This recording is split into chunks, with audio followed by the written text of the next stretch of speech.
ତ ହାଏ ସାଙ୍ଗମାନେ ସମସ୍ତଙ୍କୁ ନମସ୍କାର ଜୟ ଜଗନ୍ନାଥ। ତ ସାଙ୍ଗମାନେ ଆଉ ଗୋଟେ ମିନି ବ୍ଲଗ୍ ଆପଣଙ୍କୁ ସ୍ୱାଗତ। ତ ଏଇଟା ହଉଛି ପଞ୍ଚୁକର ପୂର୍ବ ଦିନ ରାତିର ଡଙ୍ଗା ଭସା ପୂର୍ଣ୍ଣମୀ ପୂର୍ବ ଦିନ ରାତିର ଭିଡିଓ। ତ ମୁଁ ସକାଳ ରାତିରେ ଯାଇଥିଲି ଡଙ୍ଗା ଆଣିବା ପାଇଁ। ତ ଆଣି ସାରିକି ଭାବିଲି ରାତି 10ଟା ହେଲାଣି ସେତେବେଳେ ଅଲରେଡି ଖାଇ ପିଇ ସାରିକି। ତ ଗୁଲି ବି ଖାଇକି ଦେଖନ୍ତୁ ଶୋଇକି ଏଠି ଟିଭି ଦେଖୁଛି। ତ ଭାବିଲି ଖରକି ଯାଉଛି ଘର ଦ୍ୱାରା ସବୁ ପୋଛି ପାଛି ନେବି, କାହିଁକି ନା ସକାଳୁ ଉଠି ରାତି 4ଟାରୁ ଉଠିବା ପାଇଁ ପଡିବ। ତ ରାତି 4ଟାରୁ ଉଠିକି ଯଦି ମୁଁ ଘର ଖରକା ପୋଛା ପୋଛି କରିବି ତ ଗୁଲୁ ଫଟିକି ଉଠି ପଡିବ, କାହିଁକିନା ତାକୁ ତ ସବୁବେଳେ ଥଣ୍ଡା। ତ ତାକୁ ମୁଁ ଉଠିବା ପାଇଁ ଚାହୁଁନି, କାହିଁକିନା ଉଠିଲା ମାନେ ସାଙ୍ଗେ ସାଙ୍ଗେ କହିବ ମୁଁ ମାମା ତୋ ସହିତ ଯିବି ଡଙ୍ଗା ଭସେଇବା ପାଇଁ। ତ ସେଥିପାଇଁ ତାକୁ ମାନେ ନ ନେବା ପାଇଁ ତ ହଉଛି ରାତିରେ ଭାବିଲି ମୁଁ ସବୁ କ୍ଲିନ୍ କରିନେବି। ବାସନ କୁସନ ସବୁ ଧୋଇ ଦେଇଥିଲି। ତ ଭାବିଲି ଘରଟା ଖରକି ପୋଛି ନେବି। ତ କ୍ଲିନ୍ କରିସାରିଲା ପରେ ତାପରେ ହଉଛି ଶୋଇ ପଡିବି, କାରଣ ସକାଳୁ ଉଠିଲେ ଆଉ କିଛି ଟେନସନ ନଥିବ। ଡାଇରେକ୍ଟ ଗାଧେଇବ, ବାହାରି ବାହାରି ଡଙ୍ଗା ଭସେଇତେ ଯିବ। ତ ଦେଖନ୍ତୁ ଘର ମୁଁ ଖରକି ଗଲାଠି ସାଙ୍ଗେ ସାଙ୍ଗେ ସବୁ ପୋଛି ପାଛି ଦେଲି। ପୋଛି ପୁରା ହାଲିଆ ଆମର ଢିଲା ହେଇଗଲା। ତ ଭାବିଲି ବସିକି ଟିକେ ପାଣି ଫାଣି ପିଇଦେଲି। ତ ଦେଖନ୍ତୁ ସାଙ୍ଗମାନେ ଚୁଡ଼ି ଫୁଡ଼ି ମୁଁ ସବୁ ଲଗେଇଦେଲି, ନା ଭୋରୁ ଉଠି ମୁଁ ତ ଏତେ ସବୁ କରିପାରିବିନି, କାହିଁକିନା ମତେ ଟାଇମ ମିଳିବନି। କାହିଁକିନା ଟିକେ ଯଦି ଖୁଡକିଣା କରିବି ଗୁଲୁ ଉଠି ପଡିବ। ତ ସେଇଥିପାଇଁ ଆଉ ସେଗୁଡା କିଛି କଲିନି।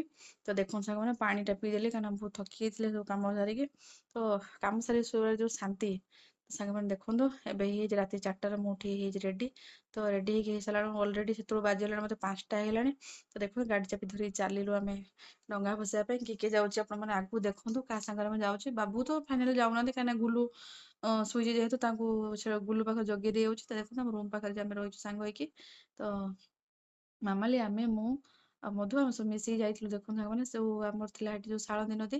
ତ ସେଇଠି ଆମେ ଯାଇଥିଲୁ ଡଙ୍ଗା ଭସେଇବା। ଫାର୍ଷ୍ଟ ଟାଇମ ମୁଁ ଯାଇଛି ସେଠିକି, କାରଣ ଯୋଉ ଯାଉ ପାଖର ମନ୍ଦିର ଯାଇ ଭସେଇ ଦେଇ ଆସୁ। ତ ଏଇଥର ଟିକେ ଆମେ ଯାଇଥିଲୁ ଦୂରକୁ ଟିକେ ଯାଇଥିଲୁ। ତ ଦେଖନ୍ତୁ ସେ ଯୋଉ ନଜାରା ମସ୍ତ ଲାଗୁଲା, ସେ ଯୋଉ ବାଣ ଫୁଟୁଥାନ୍ତି, ସେ ଯୋଉ ଲୋକ ଗହଳି ଡଙ୍ଗା ଭସଉଥାନ୍ତି, ସେ ଯୋଉ ମଜା ଦେଖିବା ବହୁତ ଖୁସି ଲାଗିଲା ସାଙ୍ଗମାନେ। ତ ଦେଖନ୍ତୁ ତ ଯେତିକି ଆମେ ସବୁ ସେଠି ନେଇ ଆସିଥିଲୁ ତ ସେଠୁ ସଜେଇ ସଜେଇ ଦେଲୁ। ଦେଇକି ଆମେ ରେଡି ହେଇକି ଦେଖନ୍ତୁ ଆମେ 3 ଜଣ ଚାଲିଲୁ ମାନେ ଡଙ୍ଗା ଭସେଇବା ପାଇଁ। ଦେଖନ୍ତୁ ସାଙ୍ଗମାନେ ଭାଇଙ୍କୁ ଟିକେ କହିଲି ଭିଡିଓ ବନେଇ ଦିଅନ୍ତୁ, ଭାଇ ଆମେ ହଉଛି ଭସେଇବୁ। ତ ଭାଇ ଭିଡିଓ ବନେଇ ଦଉଛନ୍ତି। ତ ଦେଖନ୍ତୁ ସାଙ୍ଗମାନେ ଆମେ ଭସେଇ ଭାସେଇ ସବୁ ପଳେଇ ଆସିଲୁ।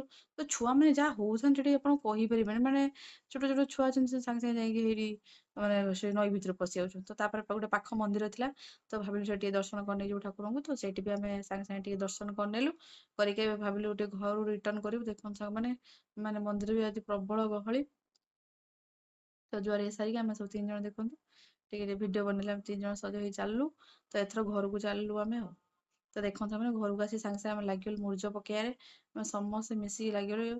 ମାମାଲି ଏଠି ଆଉ ଭାଉଜ ମୁଁ ଏଠି ବନେଇଦେଲୁ। ଦେଖନ୍ତୁ ଫାଇନାଲ ଲୁକ୍ ଦେଖି ଦଉଛି ଆପଣ ମାନଙ୍କୁ। ଦେଖନ୍ତୁ କେମିତି ଲାଗୁଛି ଆପଣ ମାନେ କମେଣ୍ଟ ନିହାତି ଜଣେଇବେ ସାଙ୍ଗମାନେ। ତ କାଟିକି ଦିଟା ରିଲ୍ସ ବନେଇଦେଲୁ। ତ ବନେଇଲେ ଫାଇନାଲ ଦେଖନ୍ତୁ ଆମେ 3 ଜଣ ମୁହଁ ଟିକେ ଦେଖେଇଦେଲୁ। ତ ଦେଖନ୍ତୁ ଫାଇନାଲ ଭିଡିଓ ଭାବୁଛି ମୁଁ ଏଇଠି ଏଣ୍ଡ କରିନେବି, କାହିଁକିନା ଆଗକୁ ମୁଁ ନେଇପାରିବିନି ମୁଁ ଜାଣିନି।